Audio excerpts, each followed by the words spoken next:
7 keajaiban saat Perang Gaza berlangsung. Hamparan tanah yang luasnya tidak lebih dari 360 km persegi berada di Palestina Selatan, sebuah wilayah potongan yang terjepit di antara tanah yang dikuasai penjajah Zionis Israel, Mesir, dan Laut Mediterania, serta dikepung dengan tembok di sepanjang daratannya. Itulah wilayah yang saat ini kita kenal sebagai Gaza.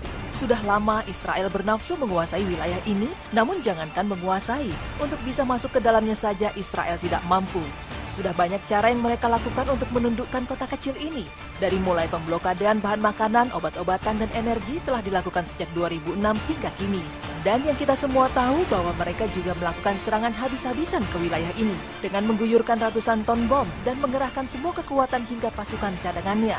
Namun sekali lagi negara yang tergolong memiliki militer terkuat di dunia ini harus mundur dari Gaza. Di atas kertas, kemampuan senjata AK-47, roket anti-tank RPG, ranjau, serta beberapa jenis roket buatan lokal yang biasa dipakai para mujahidin Palestina tidak akan mampu menghadapi pasukan Israel yang didukung tank Merkava yang dikenal terhebat di dunia.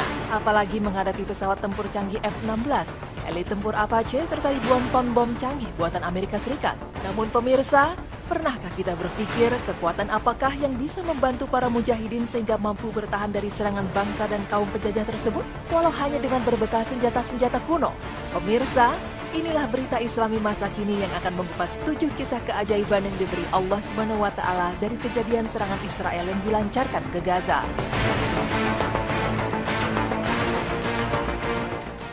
Keajaiban pertama adalah adanya pasukan berseragam putih di Gaza yang hanya bisa dilihat oleh tentara Israel sedang tidak bisa dilihat oleh orang Palestina. Cerita ini disampaikan penduduk Palestina di situs milik Brigade Izzuddin Al-Qassam, Multaka Al-Qassami, yang menyebutkan adanya pasukan lain yang tidak dikenal. Awalnya, sebuah ambulan dihentikan oleh sekelompok pasukan Israel. Sopirnya ditanya apakah dia berasal dari kelompok Hamas atau Fatah. Sopir malang itu menjawab, "Saya bukan kelompok mana-mana, saya cuma sopir ambulan." Akan tetapi tentara Israel itu masih bertanya tentang pasukan yang berpakaian putih-putih. Si sopir pun kebingungan karena ia tidak melihat seorang pun yang berada di belakangnya. Dari channel 10 Israel, ada serdadu mereka yang mengatakan bahwa mereka pernah berhadapan dengan hantu. Pasukan yang dianggap hantu itu tidak diketahui dari mana asalnya, kapan munculnya, dan kemana menghilangnya.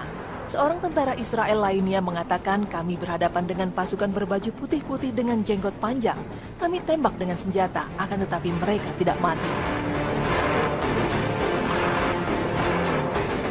Keajaiban kedua adalah adanya suara tak bersumber yang memberi kekuatan kepada mujahidin.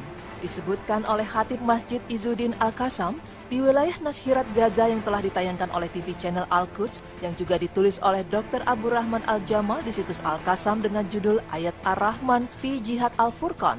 Sang khatib bercerita, ada seorang pejuang telah menanam sebuah ranjau yang telah disiapkan untuk menyambut pasukan Zionis yang melalui jalan tersebut. Pejuang itu berkata bahwa ia telah menanam sebuah ranjau. Kemudian ia melihat sebuah helikopter menurunkan sejumlah besar pasukan disertai tank-tank yang beriringan menuju jalan tepat di mana ia menanam ranjau. Akhirnya, sang pejuang memutuskan untuk kembali ke markas karena mengira ranjau itu tidak akan bekerja optimal. Akan tetapi sebelum beranjak meninggalkan lokasi, pejuang itu mendengar suara Utsbut, Sabatkallah, yang maknanya kurang lebih, tetaplah di tempat, maka Allah menguatkanmu. Ucapan itu ia dengar berulang-ulang sebanyak 3 kali. Akhirnya, sang mujahid memutuskan untuk tetap berada di lokasi ketika sebuah tank melewati ranjau yang tertanam. Sesuatu yang ajaib terjadi, ranjau itu justru meledak amat dahsyat. Tank yang berada di dekatnya langsung hancur. Banyak serdadu Israel meninggal seketika. Sebagian dari mereka harus diangkut oleh helikopter sedangkan ia sendiri dalam keadaan selamat. Keajaiban yang ketiga adalah meski ranjau sudah meledak, namun ia tetap utuh seperti belum diledakkan. Ini terjadi di Gaza Selatan, tepatnya di daerah Ai Maghrakah. Saat itu para mujahidin sedang memasang ranjau. Di saat mengulur kabel, tiba-tiba sebuah pesawat mata-mata Israel memergoki mereka. Bom pun langsung jatuh ke lokasi itu. Untunglah para mujahidin selamat. Namun kabel penghubung ranjau dan pemicu yang tadi hendak disambung menjadi terputus. Tidak ada kesempatan lagi untuk menyambungnya karena pesawat masih berputar-putar di atas. Tak lama kemudian, beberapa tank Israel mendekati lokasi di mana ranjau-ranjau tersebut ditanam. Tak sekedar lewat, tank-tank itu malah berhenti tepat di atas peledak yang sudah tak berfungsi itu. Apa daya, kaum mujahidin tak bisa berbuat apa-apa. Kabel ranjau jelas tak mungkin disambung, sementara tank-tank Israel telah berkumpul persis di atas ranjau. Mereka merasa amat sedih, bahkan ada yang menangis ketika melihat pemandangan itu. Sebagian yang lain berdoa, Allahumma kama lam tumakkina minhum, Allahumma la tumakkin lahum. Yang maknanya, ya Allah, sebagaimana Engkau tidak memberikan kesempatan kami menghadapi mereka, jadikanlah mereka juga tidak memiliki kesempatan serupa. Kemudian ketika fajar tiba, terjadilah keajaiban. Terdengar ledakan dahsyat persis di lokasi penanaman ranjau yang tadinya tak berfungsi.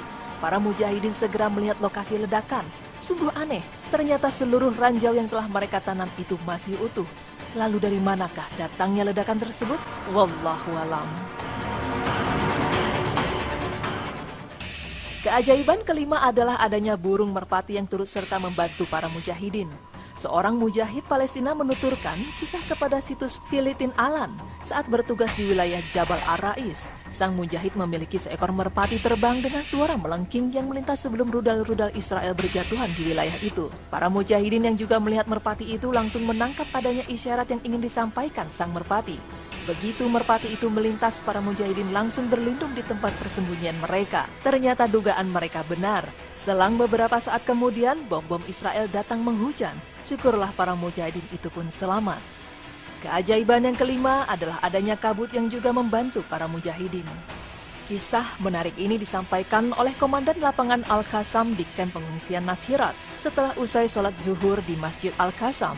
Saat itu, sekelompok mujahidin yang melakukan ribat di Tal Aljul terkepung oleh tank-tank Israel dan pasukan khusus Amerika. Dari atas, pesawat mata-mata terus mengawasi. Di saat itu, posisi para mujahidin terjepit. Kabut tebal tiba-tiba turun di malam itu. Kabut itu telah menutupi pandangan mata tentara Israel dan membantu pasukan mujahidin keluar dari kepungan. Kasus serupa diceritakan oleh Abu Ubaidah, salah satu pemimpin lapangan Al-Qassam. Sebagaimana ditulis situs almesrian.com, ia bercerita bagaimana kabut tebal tiba-tiba turun dan membantu para mujahidin untuk melakukan serangan. Awalnya, pasukan mujahidin tengah menunggu waktu yang tepat untuk mendekati tank-tank tentara Israel guna meledakkannya. Abu Ubaidah berkata, tak lupa kami berdoa kepada Allah agar dimudahkan untuk melakukan serangan ini. Tiba-tiba turunlah kabut tebal di tempat tersebut. Pasukan mujahidin segera bergerak menyelinap di antara tank-tank, menanam ranjau-ranjau di dekatnya, dan segera meninggalkan lokasi tanpa diketahui pesawat mata-mata yang memenuhi langit Gaza. 5 tentara Israel tewas di tempat, dan puluhan lainnya luka-luka setelah ranjau-ranjau itu meledak. Keajaiban yang keenam adalah selamatnya nyawa seorang pemuda karena Al-Quran. Cerita ini bermula ketika salah seorang pejuang yang menderita luka memasuki rumah sakit Ashifa. Seorang dokter yang memeriksanya kaget ketika mengetahui ada sepotong proyektil peluru bersarang di saku pejuang tersebut.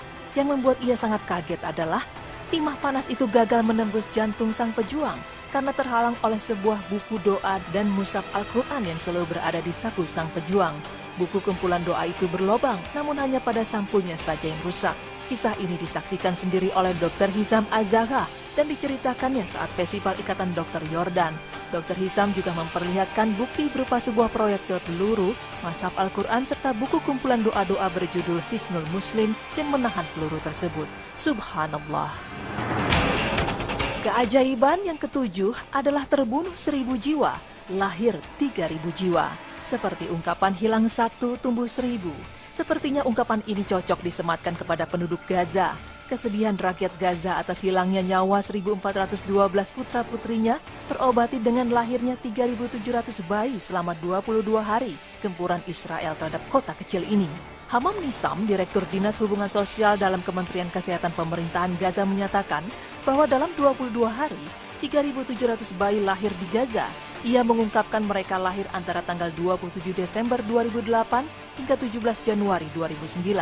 Ketika Israel melakukan serangan yang menyebabkan meninggalnya 1.412 rakyat Gaza yang mayoritas wanita dan anak-anak. Bulan Januari 2009 tercatat sebagai angka kelahiran tertinggi dibanding bulan-bulan sebelumnya. Setiap tahun 50.000 kasus kelahiran tercatat di Gaza. Dan dalam satu bulan tercatat 3.000 hingga 4.000 kelahiran. Akan tetapi di masa serangan Israel 22 hari telah tercatat 3.700 kelahiran.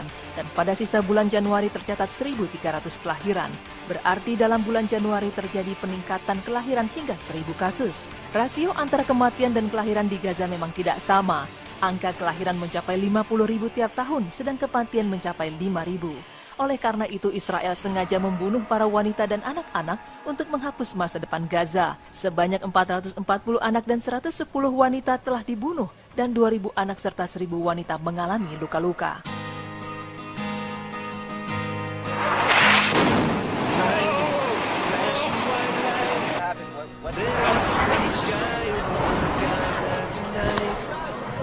It wasn't Israeli people running for cover, not knowing